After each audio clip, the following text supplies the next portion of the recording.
Assalamualaikum warahmatullahi wabarakatuh. Waalaikumsalam.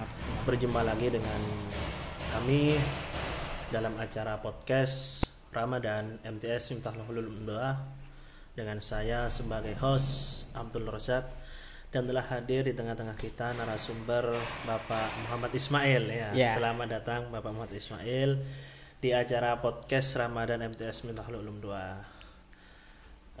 Bapak Muhammad Ismail ini merupakan salah satu guru di MTS Miftahul Ulum 2 yang mengajar matematika. Nah, beliau ini asli murni lulusan dari matematika. Benar begitu, Pak Mayan? Benar sekali. Mengenai biodata lebih lanjutnya mungkin akan lebih dijelaskan sendiri oleh beliau. Oke. Perkenalkan, sebelumnya Assalamualaikum warahmatullahi wabarakatuh. Waalaikumsalam warahmatullahi. Nama saya Muhammad Ismail. Kalau biasanya teman-teman saya itu memanggil saya Mail. Mail. Ya. Jadi biar lebih akrab. Biar lebih akrab. Kayak artis itu ya, Maile gitu. Pak Ile. Manusia terkuat di bumi, bukan Iya, kaleng-kaleng. tapi saya hanyalah Mail, bukan kaleng deh, Mail biasa. Sekaleng-kaleng. Ya. Jadi saya itu lahir di Lumajang. Jadi saya warga asli Lumajang, bisa dikatakan seperti itu. Ya. Saya lahir tanggal 13 Juni 1997 di rumah.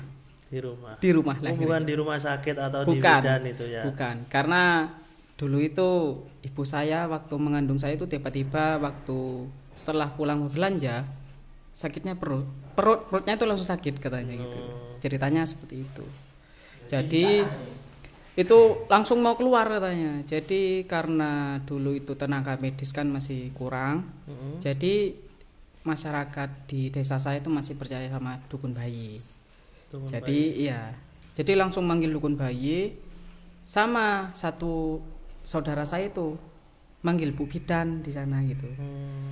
Jadi ketika pas dua-duanya itu tiba, nah saya itu mau lahirnya saya lahir dibantu sama itu apa namanya, dukun beranak sama Bu Bidan itu gitu. Jadi dua yang membantu ibu saya ketika saya lahir.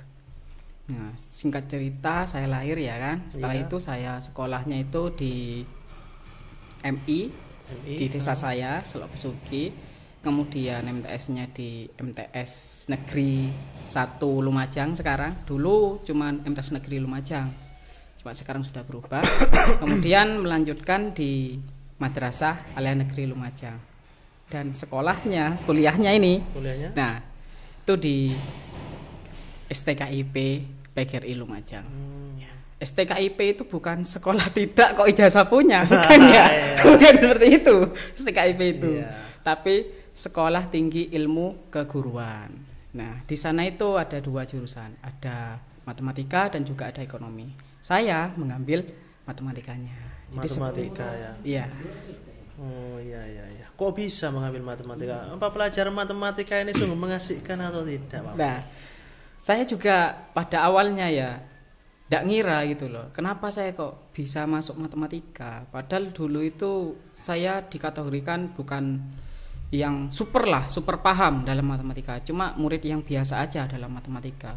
Tapi entah kenapa waktu itu tiba-tiba milih sendiri gitu loh matematika, tiba-tiba aja gitu. Akhirnya dengan berjalannya waktu saya telusuri ternyata matematika itu juga asik. Asik. Iya. Asiknya itu kenapa? Karena matematika itu tidak semuanya itu harus, misalkan ya 1 tambah 1 itu 2 gitu. Nggak harus 2 gitu, ternyata ada lagi 2 tambah 2 berapa gitu, nggak harus 4, ada lagi caranya gitu ya. Jadi bukan serta-merta langsung ada jawabannya, jadi harus ada step by stepnya dalam menentukan jawaban itu. Jadi itu yang membuat saya penasaran gitu dengan matematika. Iya. Baiklah, itu sekilas profil mengenai narasumber kita. Pada kesempatan kali ini kita akan membahas bagaimana itu untuk mencapai sabar dalam bulan puasa ini. Kita itu diajarkan sabar dalam bulan puasa ini memang sangat sulit kalau dirasa. Sudah lapar, sudah haus, sudah banyak pikiran, yang mana pikiran ini untuk membayar cicilan atau apa. Kan seperti itu. Sedangkan kita ini masih dituntut untuk sabar di bulan puasa ini. Bagaimana Pak? Kok mengambil materi ini tuh kok sepertinya asik gitu? Ya, sebenarnya gimana ya? Saya mengambil materi ini karena sekarang mumpung bulan Ramadan. Nah, di bulan Ramadan ini kan kita diwajibkan bagi muslim untuk berpuasa. Nah, di mana bulan puasa itu adalah setengahnya sabar. Itu juga berdasarkan hadis ya kan. Diriwayatkan oleh Tirmizi. Bunyinya adalah wasaumuh nisfus sabri. Puasa itu setengah sabar. Nah, jadi bulan Ramadan itu adalah setengahnya sabar. Makanya saya mengambil tema ada Ramadan melatih kita untuk bersabar. Tuh, dimana di bulan Ramadan ini kita kan puasa. Nah, ketika kita puasa itu kita harus menahan yang namanya rasa lapar. Nah, itu adalah latihan sabar. Menahan dahaga itu adalah latihan bersabar. Kemudian menahan hawa nafsu itu juga latihan sabar gitu. Jadi semua yang kita lakukan dalam puasa itu adalah latihan sabar. Jadi seperti itu. Jadi sabar ini memang sangat diperlukan ya. Iya. Kayaknya itu yang dari innallaha ma'as-sabirin, sesungguhnya Allah itu bersama orang-orang yang sabar gitu. Tepat sekali. Nah, tetapi pada dasarnya ya, kalau saya melihat ini ya, melihat semua orang yang mungkin biasa sering, oh kamu harus sabar. Contohnya ini ya. Ini kejadian nyata di desa itu ada seorang anggap fakir miskin lah, tapi bukan fakir miskin gitu. Tetapi mungkin kurang gitu. Dia itu selalu mencari apa yang dimakan untuk esok hari. Lain dengan orang yang punya, mencari sekarang tetapi bisa untuk dimakan 1 bulan lagi atau 2 bulan kemudian.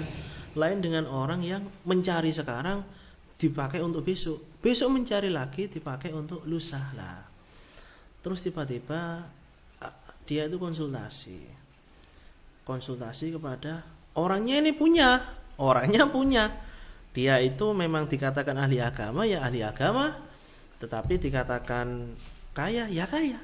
Makanya dia tidak pusing kalau ketika menasihati orang, ya kamu harus sabar ya, jangan suka ngutang lah. Akhirnya perasaan-perasaan seperti ini itu yang dialami oleh orang tersebut muncul, akhirnya lah marah kan ya begitu. Lah sebenarnya orang yang sabar itu, yang dikategorikan sabar itu yang seperti apa? Apa yang dikategorikan dengan kondisi lingkungan sekitar yang tidak memadai, atau orangnya sendiri yang memang temperamen, atau gimana itu, hal-hal yang seperti itu.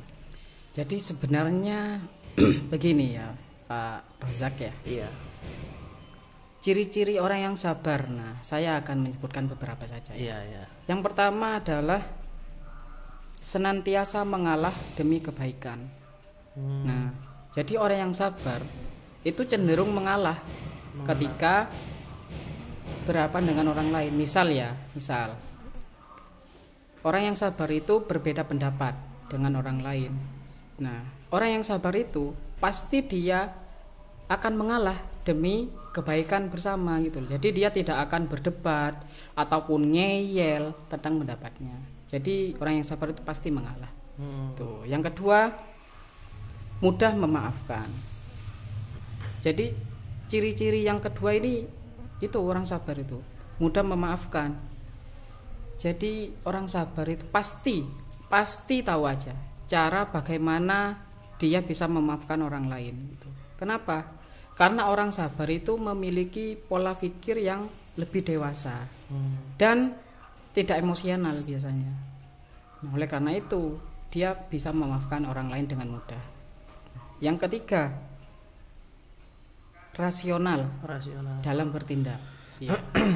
Jadi sebelum dia melakukan sesuatu ataupun berkata maupun berprasangka, dia pasti berpikir secara rasional dulu gitu. Oleh karena itu orang yang sabar itu pasti dalam berperilaku maupun berkata pasti berhati-hati gitu loh. Karena takut ada yang salah atau apa gitu. Jadi berpikir rasional. Kemudian ada lagi tidak egois. Nah, orang yang sabar itu tidak pernah memikirkan dirinya sendiri. Dia itu cenderung lebih memikirkan kepentingan orang lain gitu loh daripada kepentingan dirinya sendiri. Jadi seperti itu. Itu adalah beberapa contoh aja ciri-ciri orang yang sabar. Nah, iya, di situ. Apa benar sih? Kan ada quotes begini ya. Kalau orang yang sabar akan semakin tertindas kan begitu ya. Tapi nyatanya pada lapangan kan seperti itu. Sampai ada yang quotesnya itu yang sepeda motor dengan bis, jangankan sabar meskipun benar kadang harus mengalah kan gitu. Ya. Lah ada bis, ada sepeda motor, bisnya ini nyalep bis, akhirnya jalannya itu sudah tidak ada lagi. Padahal rambu-rambunya itu bisnya ini sudah salah, marka jalannya itu yang garis lurus tengah itu, tetapi yang sepeda motor ini dirasa itu memang sudah benar, tapi kalau tidak mengalah maka dia akan yang kecelakaan. Nah itu gimana? Sekarang itu kan banyak yang kasus kalau orang yang sabar pasti akan tertindas kan. Bagaimana pendapat Pak Mail tentang hal-hal yang seperti itu? Menurut saya ya, orang yang sabar itu bukan tertindas sebenarnya. Iya, gimana? Jadi ya kalau ada kejadian seperti itu, ya kita harus mengalah. Bukan berarti kita mengalah itu ditindas, enggak. Kita mengalah demi apa? Demi kebaikan bersama gitu loh. Kalau kita tidak mengalah, otomatis nanti kan jadi cekcok kan di jalan itu. Jadi macet akhirnya. Jadi yang dirugikan siapa?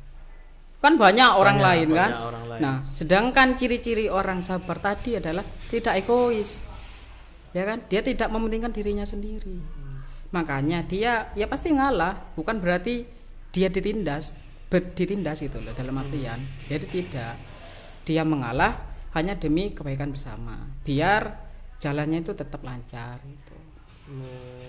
Jadi memang ada hal yang mungkin ada suatu kisah dari pengalaman pribadinya Pak Mail yang yang berhubungan dengan sabar ini. Mungkin Anda pernah mengalami sesuatu yang dirasa untuk sulit dilangkai. Mungkin ini sebagai juga motivasi bagi para pemirsa.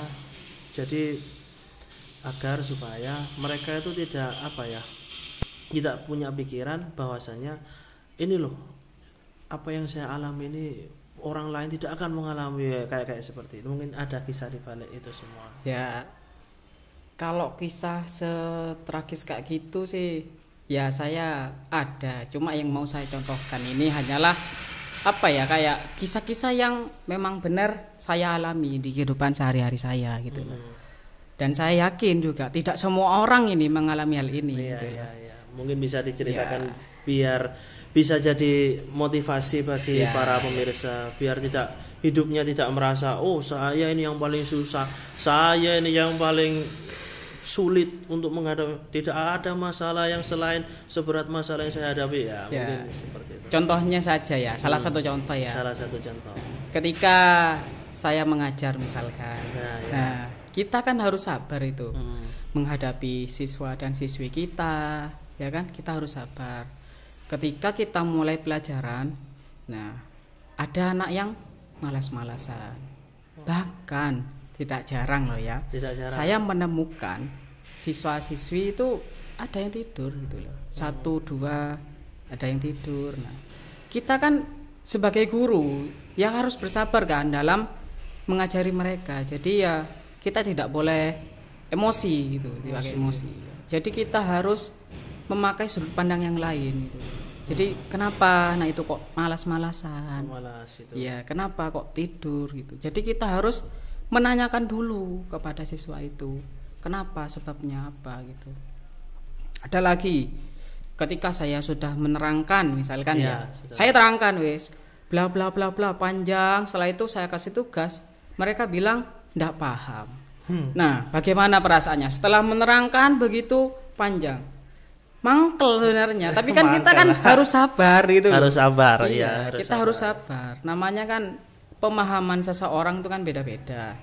Dan cara belajar seseorang itu juga beda-beda. Dan kita sebagai pendidik kan juga harus tahu hal itu. Iya. Jadi harus sabar dulu. Ya mau tidak mau ketika saya terjadi seperti itu ya menerangkan lagi saya. Menerangkan lagi tapi secara singkat. Hanya poin-poin yang tidak dimengerti saja sama siswa gitu. Saya ulangi beberapa kali. Setelah itu kalau sudah paham saya kasih tugas lagi. Jika masih ada yang belum paham dan nilainya nanti ya, nilainya setelah kasih tugas itu ternyata kurang dari harapan saya. Iya. Nah, disitulah baru saya mendapatkan masalah menurut saya. Mendapatkan masalah. Iya, masalah. Karena tidak sesuai kan? Tidak sesuai dengan apa yang diharapkan ya. Terjadilah masalah, akhirnya saya bersabar lagi. Sabar lagi. Iya, sabar lagi. Dengan lakukan apa? Saya cari metode cara mengajar yang lain. Iya, saya coba koreksi diri saya sendiri gitu dulu. Sebelum mengoreksi siswa saya itu. Setelah itu baru saya cari tahu, ketika masih tetap baru saya pakai yang namanya itu studi kasus. Ya, baru saya pakai itu penelitian studi kasus di kelas itu. Beberapa siswa saya tarik identitasnya, kesehariannya bagaimana, cara belajarnya seperti apa. Nah, baru di sana saya baru tahu kenapa siswa tersebut kok sulit memahami ketika saya menerangkan pelajaran. Kenapa? Why itulah. Pasti ditemukan ketika kita sudah melakukan studi kasus. Itu sudah pasti. Kalau belum ditemukan, ya lakukan lagi. Tapi sejauh ini ya, selama saya menjadi guru, ketika saya sudah melakukan studi kasus, pasti saya sudah temukan masalahnya. Tuh. Iya. Jadi seperti itu sih. Kalau pengalaman saya. Pengalaman jenengan ya. Baiklah, kembali lagi ke tema yang awal, bagaimana untuk kita itu bersabar di bulan Ramadan ini. Di bulan Ramadan yang penuh berkah ini. Lalu seperti ini lagi Pak Mail.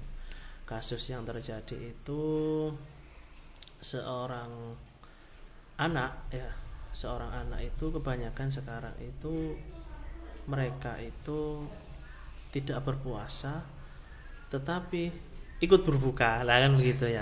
Nah, sedangkan mereka selaku orang tua kan gimana perasaannya kan ya? Ya mungkin kita belum jadi orang tua kan begitu, tetapi kita tidak bisa. Jadi kita tidak bisa memvonis, gini perasaannya lah.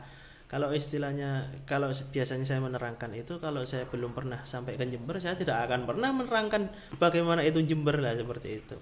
Sama dengan hal yang seperti ini. Kalau urusan seperti ini, maka saya tidak akan bicara sampai ke sana, saya belum sampai ke sana kan seperti itu. Nah, ini yang banyak kejadian itu seperti itu. Lalu bagaimana tanggapan Pak Mail dengan hal yang seperti itu? Kita itu kembali lagi ke tema yang menurut Pak Mail sabar di bulan Ramadan ini sangat penting gitu. Iya. Gimana? Jadi kalau berkenaan dengan hal tersebut ya, sebenarnya sabar itu dibagi menjadi 3, Pak Rozak. Iya. Yang pertama itu sabar dengan apa yang diperintahkan oleh Allah. Gitu loh. Ketaatan terhadap Allah. Itu sabar yang pertama. Yang kedua, sabar terhadap apa yang dilarang oleh Allah. Itu yang kedua. Dan yang ketiga adalah sabar terhadap musibah atau masalah yang sedang dihadapi. Jadi kalau masalah puasa, nah itu adalah sabar terhadap apa yang diwajibkan oleh Allah atau ketaatan kepada Allah gitu. Jadi sabar itu adalah kita harus sabar dalam melaksanakan ibadah puasa. Kalau anak kecil, anak kita ya misalkan ya, kita sudah punya anak nanti, ya kita harus perlahan mengajari mereka untuk berpuasa. Pertama ya kita ajak dulu dia sahur. Iya, meskipun dia tidak berpuasa tidak apa-apa, yang penting kita ajak dulu dia sahur. Nah setelah itu secara perlahan ajari dia untuk puasa sampai zuhur. Pertama setengah hari ya. Dengan berlanjut usia, setelah itu ajak lagi sampai maghrib sudah, sampai puasa buka, benar-benar berbuka puasa ya. Saya rasa trik seperti itu akan berhasil nih, karena orang tua saya juga mengajarkan hal itu kepada saya dulu waktu saya masih kecil. Jadi seperti itu. Jadi step by step itu memang sangat diperlukan. Iya. Ya. Itu bukan berarti karena saya jurusan matematikanya ya harus ada step-stepnya. Dihitung semuanya. Iya, ada harus gitu. Tapi memang perlu seperti itu gitu loh. Perlu harus bersabar dulu. Iya. Tidak langsung instan gitu. Tidak langsung prek jadi gitu. Enggak. Dia harus perlahan. Iya, iya. Baiklah, untuk yang terakhir ini Pak Mail, mungkin ada pesan untuk kepada pemirsa terkait dengan tema ini. Oke. Sebenarnya ya sekarang ini ya kan bulan Ramadan ya. Kemarin itu saya sempat lihat-lihat di berita ya. Itu ada berita yang membuat saya itu pengen membacanya gitu loh. Iya. Ada seorang bapak-bapak itu sekitar umur 30 ke atas lah. Itu pamitnya taraweh ke istrinya gitu loh. Pamitnya taraweh. Gak taunya ngapain nih mereka. Karaokean. Aduh. Bayangkan. Karaokean. Ada lagi yang suaminya taraweh. Ini di Sulawesi ya. Sulawesi. Iya. Baru-baru ini terjadi ya sih. Jadi di Sulawesi itu suaminya taraweh, ternyata istrinya main sama laki-laki lain. Aduh. Gimana? Padahal ini adalah bulan suci Ramadan. Kenapa hal itu terjadi? Kurangnya sabar atas apa yang dilarang oleh Allah SWT. Jadi kita itu ya harus sabar dengan apa yang dilarang oleh Allah SWT. Kadang ada orang yang sholatnya jalan, tapi maksiatnya juga tidak dapat ditinggalkan. Gitu loh. Iya. Kan itu banyak sekarang terjadi. Sholat jalan maksiat terus kan. Nah, ya. Kan ada itu sampai yang booming itu mulai dari dulu sampai sekarang. Istilahnya itu STMJ ya kan? STMJ. Sholat terus, maksiat jalan. Jadi itu masih terngiang-ngiang itu di kepala itu. Dan yang perlu juga saya tekankan sabar terhadap musibah. Nah di sini. Musibah. Iya. Kenapa? Karena banyak orang yang masih keliru pemahamannya terhadap sabar terhadap musibah ini. Misalkan seseorang itu tertimpa masalah lah, misalkan tertimpa masalah. Nah, dia itu hanya bersabar gitu loh. Yang dia lakukan ya wis bersabar, diam, iya. Padahal sebenarnya ya sabar itu ya kita tidak harus diam dulu, tapi berusaha dulu, mencari solusinya. Ikhtiar ya. Ikhtiar. Mencari jalan keluar. Kita harus ikhtiar dulu semaksimal mungkin. Kalau sudah mentok maksimal kita berusaha, baru kita sabar dibarengi dengan tawakal. Nah, sabar yang dimaksud dengan sabar dalam musibah ya seperti itu. Jadi kita harus berusaha dulu gitu loh. Baru kita bersabar. Bukan kita tertimpa masalah ya sudah kita bersabar. Bukan gitu, tapi berusaha dulu. Pokoknya sabar begitu ya. Gitu. Pasrah gitu. Pasrah. Itu terkesan pasrah malah kalau terkesan pasrah. Iya, bukan sabar. Jadi seperti itu. Iya. Baiklah. Mungkin itu yang disampaikan oleh Bapak narasumber kita. Semoga itu bisa menjadi manfaat bagi khususnya saya pribadi dan para pemirsa sekalian. Saya Abdul Razak selaku host pada podcast Ramadan MTS. Oke, sebelum. Oh ya. Sebelum ditutup ya, saya mau ngasih beberapa sajak lah istilahnya. Quotes ya? Apa? Bukan quotes, sajak. Oh, sajak. Iya. Jalan-jalan dari desa ke kota. Di tengah-tengah tertimpa hujan. Jika ada salah kata dari awal, mohon dimaafkan. Asik. Jadi seperti itu ya. Jadi saya juga mohon maaf jika ada salah kata dari awal. Baiklah, terima kasih. Ya, ini sebelumnya ini ada sebuah produk dari Pondok Pesantren sendiri, Afia. Ya, minuman sehat dan menyegarkan. Oh, ini air mineral ya kemasan. Asli produk lokal dari Pondok Ini Miftahul Ulum. ini katanya ada yang kemasan kecil itu katanya. Ada yang gelas, Iya. ada yang 250 Jadi mili. itu cocok ya mungkin ya untuk lebaran nanti ya. Momen hari lebaran. Momen hari raya cocok. Jadi bisa pesen yang kecil ya, yang segini. Berbagai variasi ukuran ada. Mulai dari gelas, cup kecil, yang 250 mili juga ada semua. Saya sebenarnya tertarik ini. Kenapa kok dinamai Avia? Artinya Avia itu apa? Menyehatkan kan? Tahu apa ini? Ya, terima kasih. Kurang lebihnya saya mohon maaf. Saya selaku host pada acara siang hari ini. Kurang lebihnya mohon maaf. Assalamualaikum warahmatullahi wabarakatuh. Waalaikumsalam warahmatullahi wabarakatuh.